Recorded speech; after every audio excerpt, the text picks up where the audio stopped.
Hey everybody, BJ here. And if you didn't think that the left could go any crazier than they already are this year, you would be wrong. Mayor Ted Wheeler and Jenny Durkin send a letter denouncing the president for attacking Portland and Seattle. The left is in a full on meltdown over Ruth Bader Ginsburg dying, and the media has had a collective meltdown. Let's get into these stories and much, much more.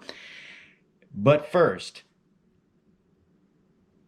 like, subscribe, hit the notification bell, and share these videos with your friends.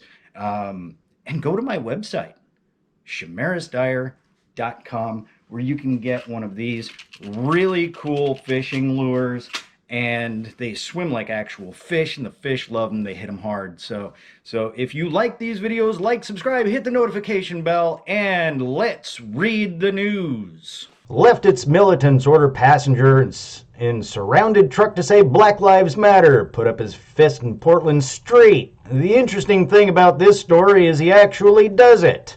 He actually does it. You put your fist up and you've got to say Black Lives Matter, a voice instructs him.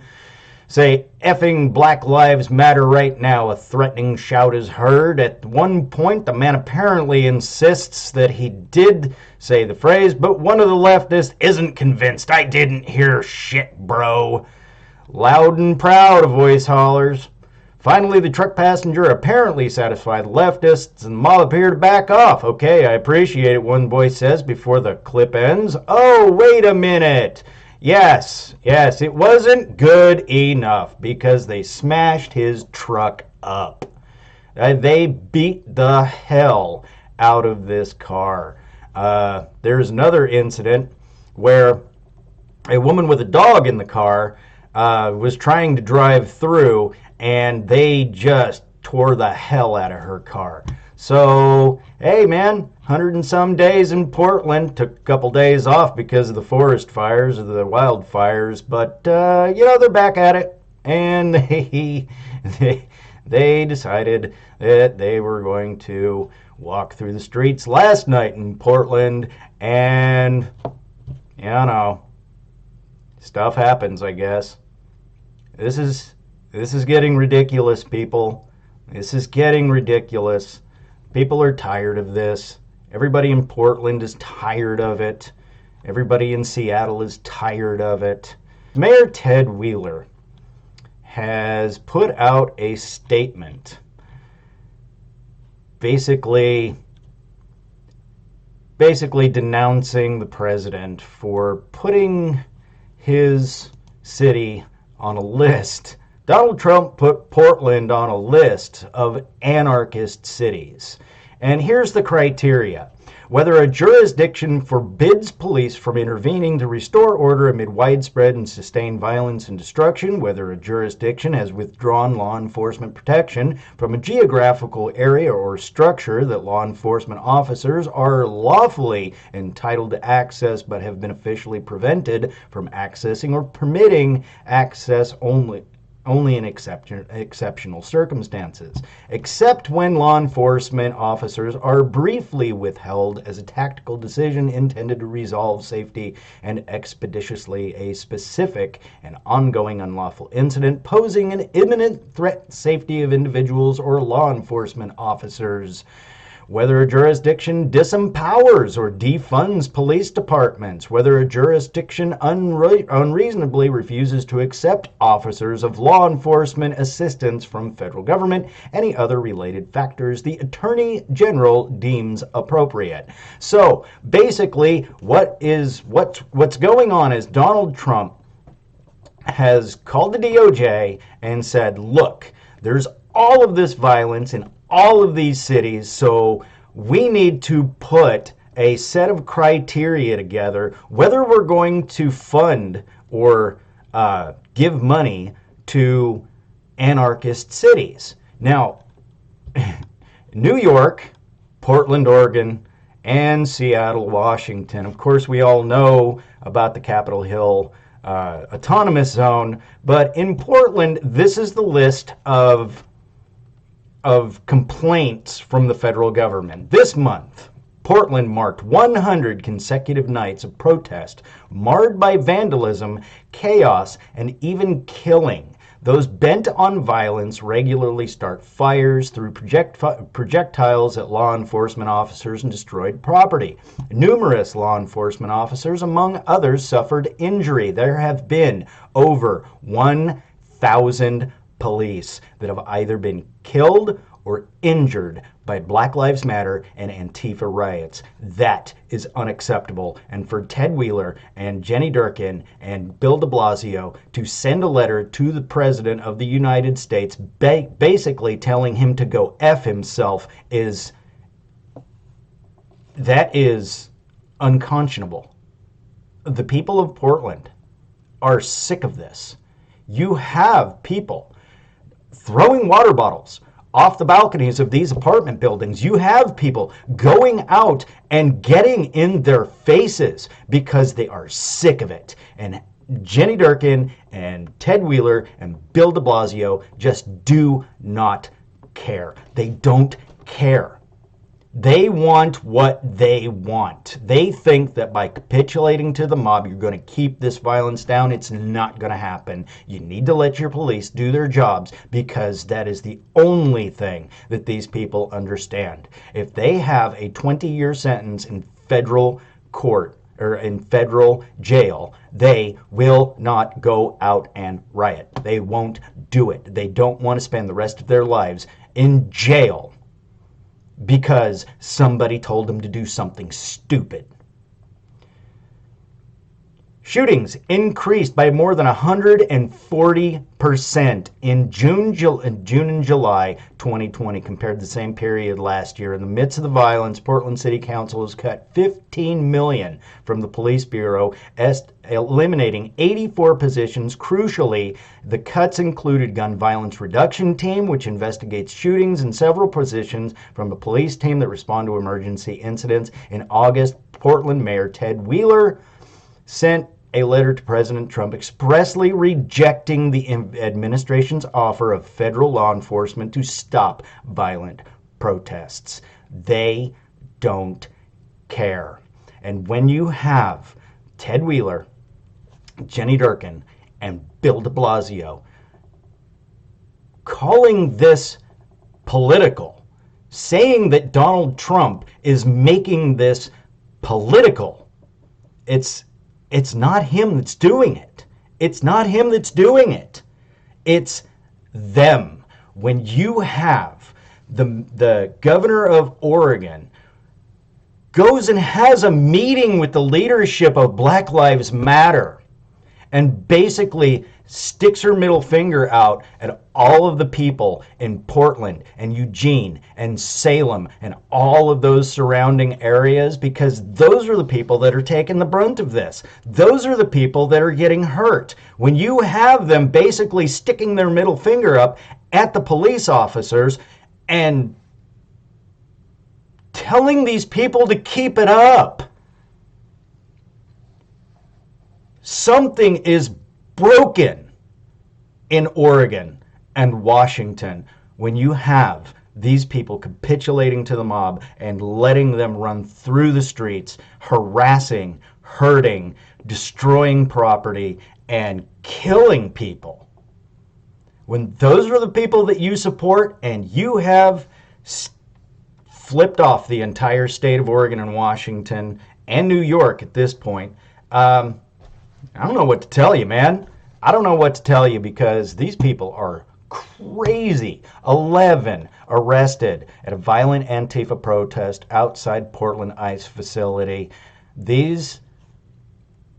Look at these people.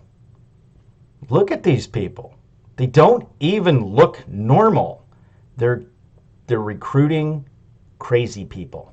They're recruiting people with either some kind of mental illness, or they're recruiting people that don't have any friends and need some kind of group setting to make their lives fulfilling. And man, That is the dangerous game. That's what you see. That's what you saw with the Ku Klux Klan. That's what you saw with those neo-Nazi groups. They go after the kids that are disaffected, maybe don't have a father in the home, and have some kind of mental illness that makes them want to seek out a group. Of course, you have you have the media. Some protest against police brutality take a more confrontational approach. I love this story. I absolutely love this story because the way that they frame it, is that it went from a peaceful march calling out names of all of a sudden, bang, how dare you fly the American flag? They're going into residential neighborhoods, and anybody with an American flag, they're calling them white supremacists and demanding that they take their flags down. And if they don't take their flags down, they tried to set a house on fire. And when the fire department came and pushed through all these people, and the fire department got the house out, they set it on fire again. This is somebody's home. You cannot, for 100 days, Ted Wheeler, for 100 days, these people have been doing this. And it is getting really, really old. And when you say that the president is the one that's being the asshole, you have serious issues, man. You have serious issues. But what's the alternative? What's the alternative? Because the woman that's running against Ted Wheeler says that she is Antifa. So I'm to the point now where I think Portland's a lost cause. Let's just go ahead and give it to somebody else. We can give it to Washington State. They like crazy people up there. All right, everybody, before we go any farther, let's just go over here to ShamarisDyer.com, and if you put your email address and a promo code of phishing into this little box right here, you can get 20% off of your first order. You can buy the Hero 8 Black, the Hero 7 Black. We've got fire starters. Again, that little handle that I have right here for my GoPro when I'm out filming protests. You can get one of those. The fishing lures and everything else on this website. Go to ShamarisDyer.com. And if you like these videos, like, subscribe, hit that notification bell, smash that notification bell, and smash that like button, and share these videos with your friends. All right, to the next story. NBC commentator drinks wine on camera while discussing Ruth Bader Ginsburg. They don't even get into the real context of the conversation that they were having, because Donald Trump is putting up a Supreme Court nominee, and this was breaking news on MSNBC, and well, yeah, she didn't take it very well.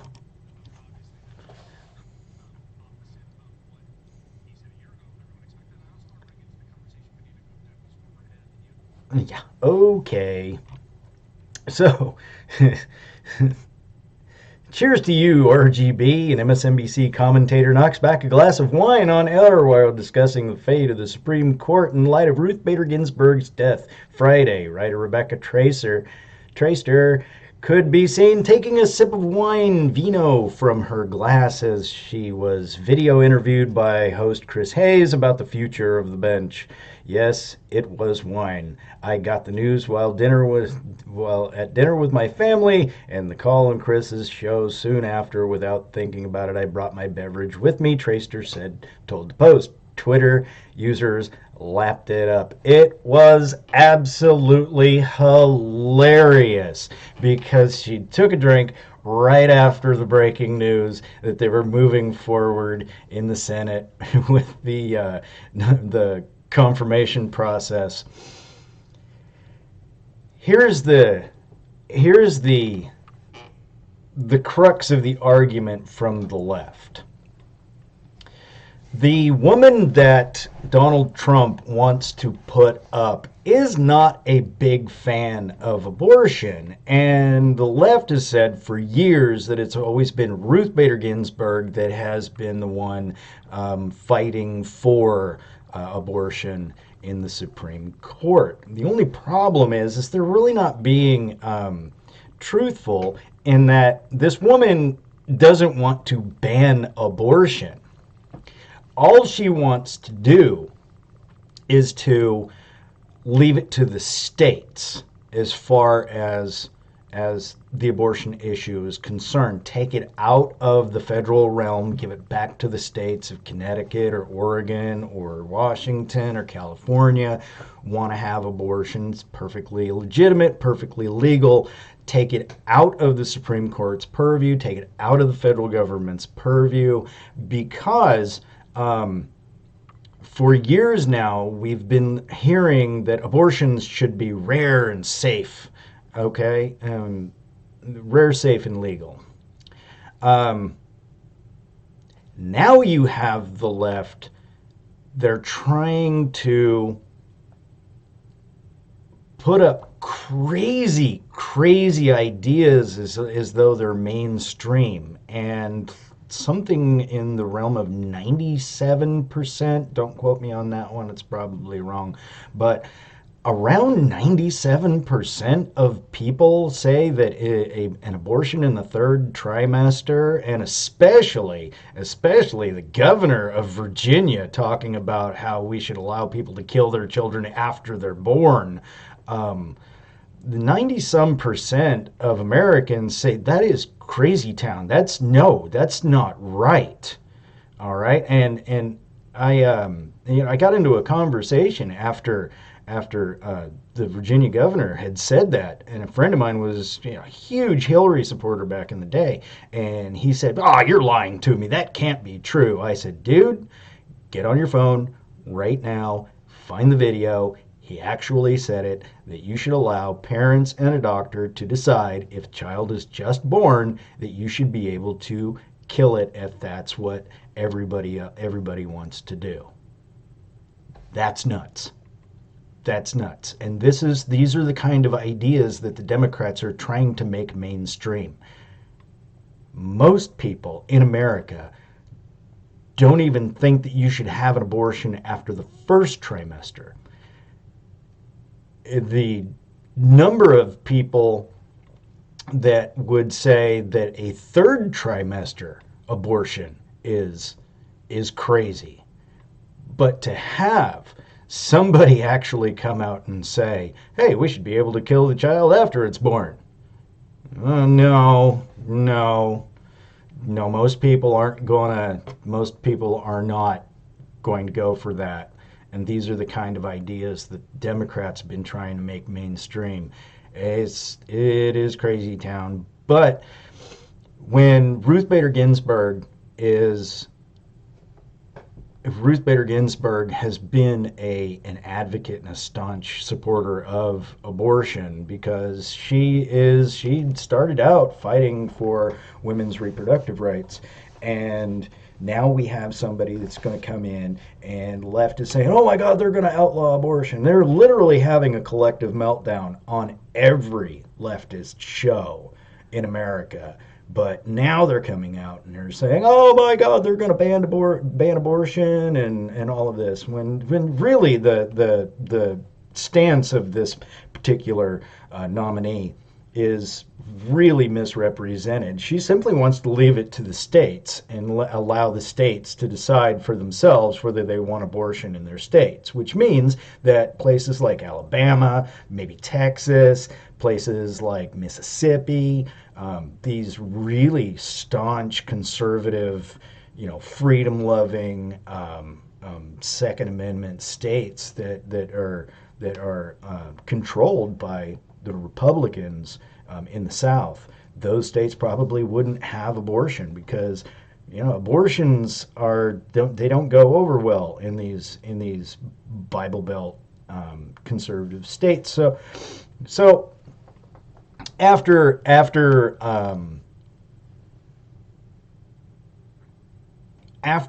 we have a new Supreme Court nominee, it's going to be interesting to watch how crazy the left is going to melt down from this.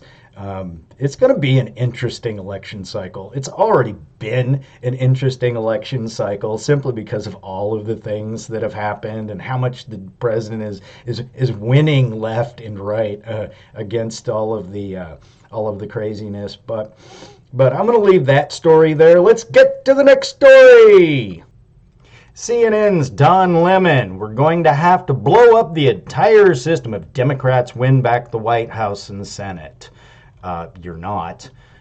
CNN's Don Lemon declared Monday night that we're going to have to blow up the entire system if Democrats win the Senate and the White House in November's election. He criticized the Electoral College. We're going to have to blow up the entire system, Lemon told Chris Cuomo during a handoff between the two hosts, usually opined for several minutes on top news items of the day. I don't know about that, Cuomo replied. You're just going to have to vote. You're going to have to get rid of the Electoral College, Lemon continued, because the minority in this country get to decide where the judges and who our president is. That fair? It's not exactly how it works, Don Lemon. Our system is set up to protect the rights of the minority. Those electoral college votes protect the rights of the minority. And we can have discussions about what's right, what's wrong, what's left, what's right, where we can, agree in the middle. We can have those discussions, right? But the basic liberties and the basic rights are ingrained into our system, and what he's asking is to blow up the entire system. Just blow it up. We'll start over again, where the majority rules and nothing is off the table. Here's the analogy that somebody used when I first started getting into political news and the Tea Party and all of that. Imagine if we didn't have the system that we have, and we were just a mob rule, pure democracy system. Everything would be voted on by the people. Everything would go to a vote. And in this country, we've learned certain things, that each person has individual rights, that we've fixed the Jim Crow laws, we fixed the slavery thing, we had a war, 250,000 people died as a result of that, and we've changed, we've modified the system to include those minorities. Those minorities have basic rights. Women have basic rights.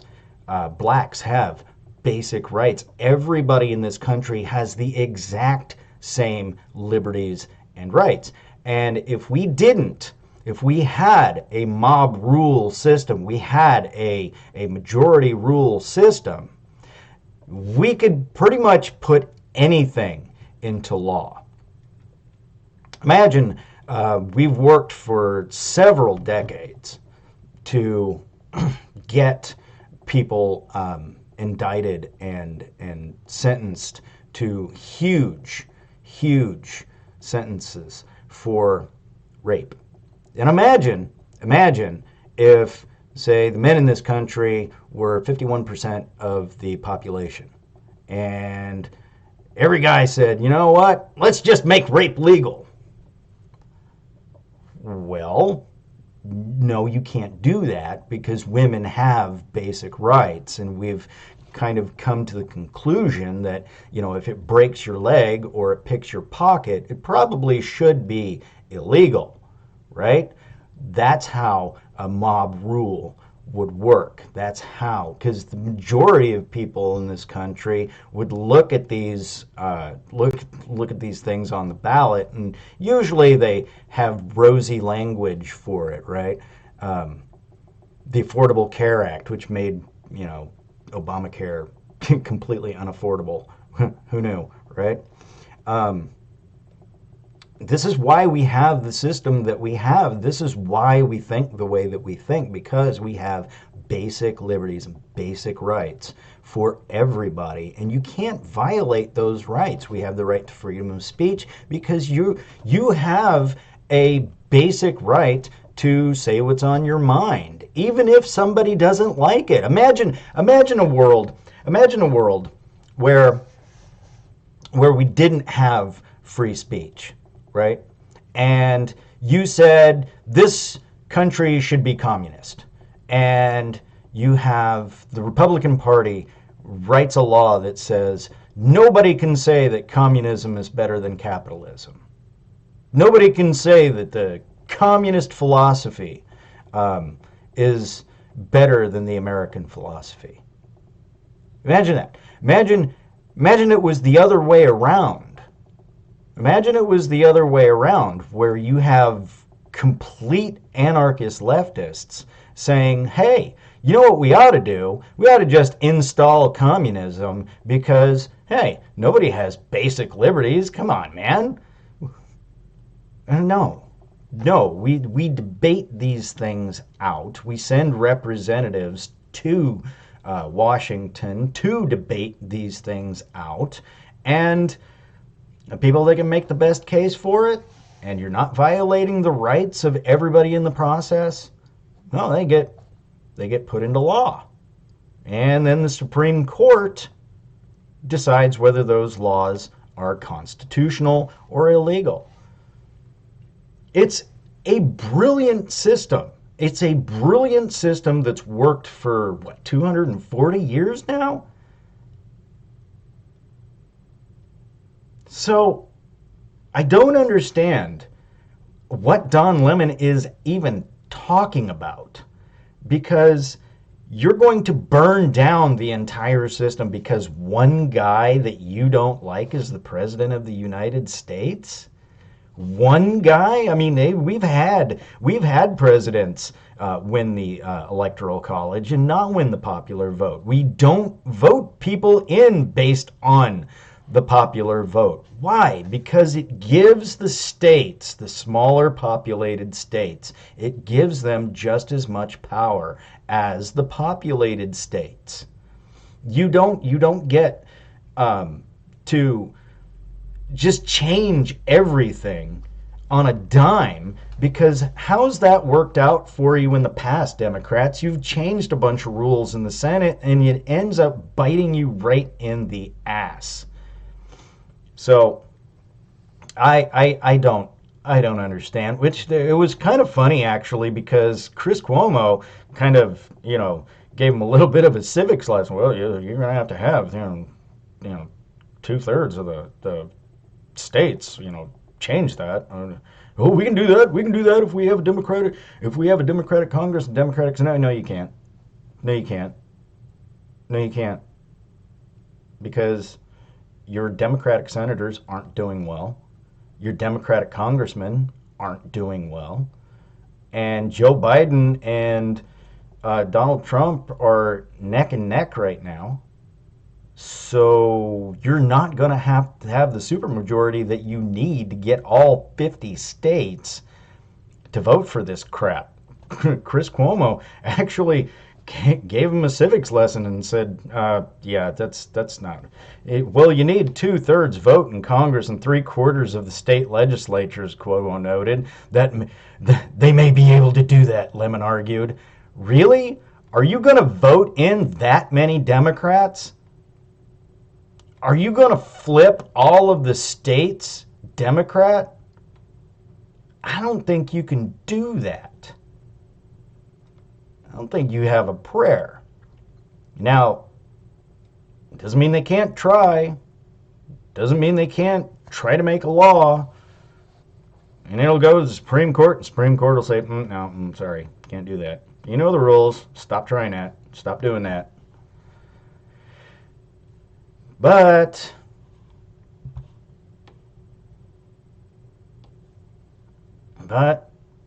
it is what it is. All right, we're gonna leave it there on this video. I'll probably try to do another video today. I might have time. Talk about some other stuff. So you guys have a good day. If you like these videos, like, subscribe, hit the notification bell, go to my website, Shamiris Dyer, and share these videos with your friends. Smash that like button, and we will see you in a little bit.